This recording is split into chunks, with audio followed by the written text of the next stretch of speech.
Going to set. Follow them to honor Orisha Ogun.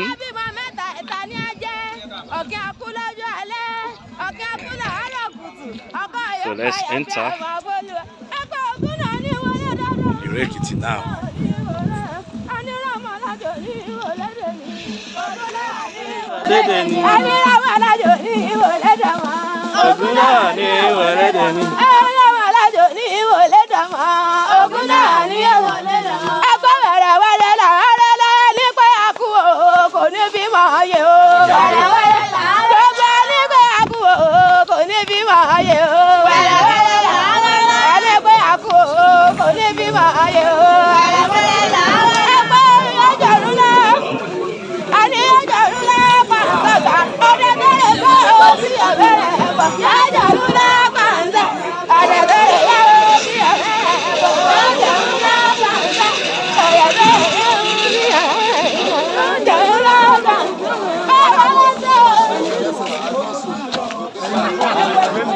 So we are going straight to where we will enter the ground.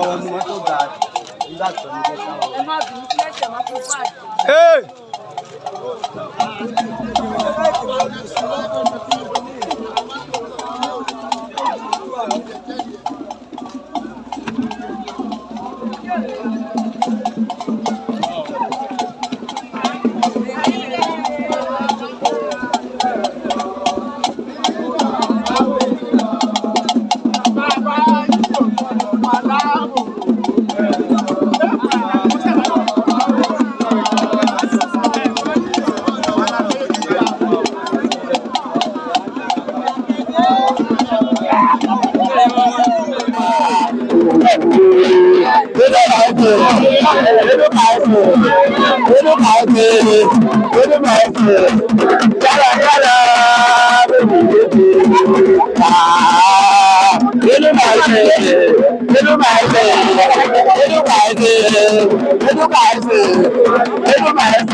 So as you can see us, we are here happy, dancing, rejoicing to celebrate Ogun. This is Okegeti Festival 2023. So we left Ado Ekiti. Today is on the 21st of May 2023. So we are right now going to Ogun Sport. So you can see everybody. We are all here happy, dancing and rejoicing. You know, we are all happy to be here today. Okegeti Festival 2023. So we've left Jelu in Jelu Ekiti to honor Eshu. So right now we're in Ogun, home, Ire Ekiti.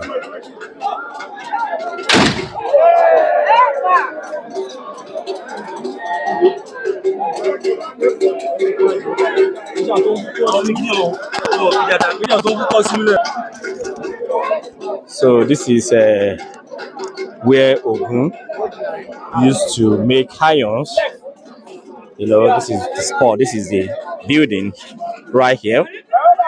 So this is the building where Ogun used to make irons when he was here with us. Though he's still with us, but not physically.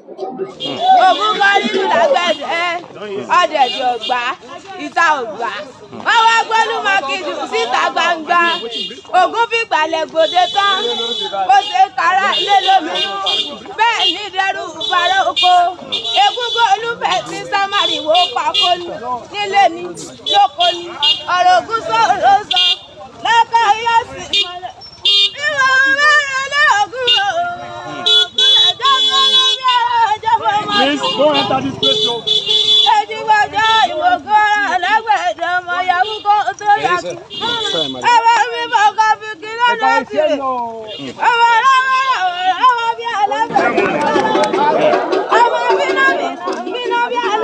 This is the building where Orisha Ogun used to make irons when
Hey, so sorry, boy.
Going straight to where Ogun had the ground in Iwe Ekiti. Iwe.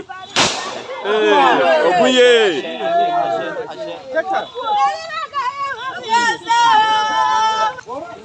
Kọ́kọ́lọ́dọ̀ àbáwọ̀ lọ́lọ́.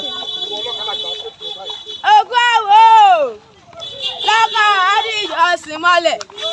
A ṣe gbé.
Ẹ bọ̀ níta.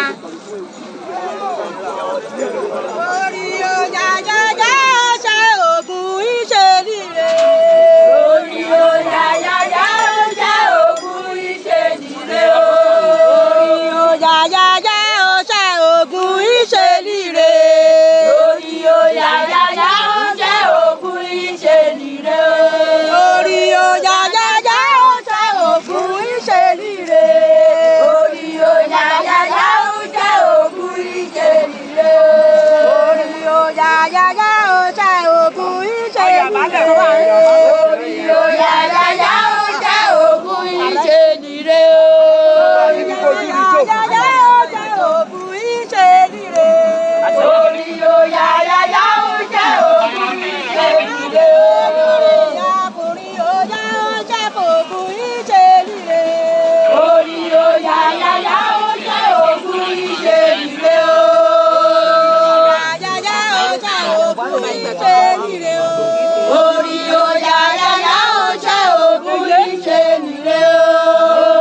Ọjà jẹjẹ ṣe ògùn ìṣèlire. Orí ọjà jẹjẹ ṣe ògùn ìṣèlire.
Abe, lọ pé Regina bẹ́ẹ̀ ká máa lọ. Lọ pé ká máa lọ.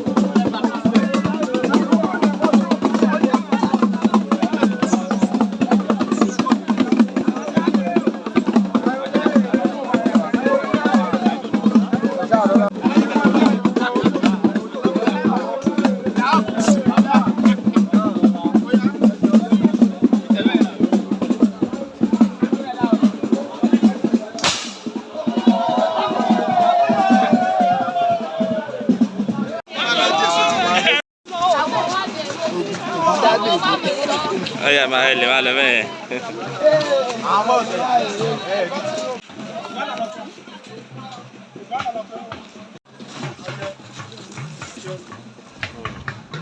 Acabou.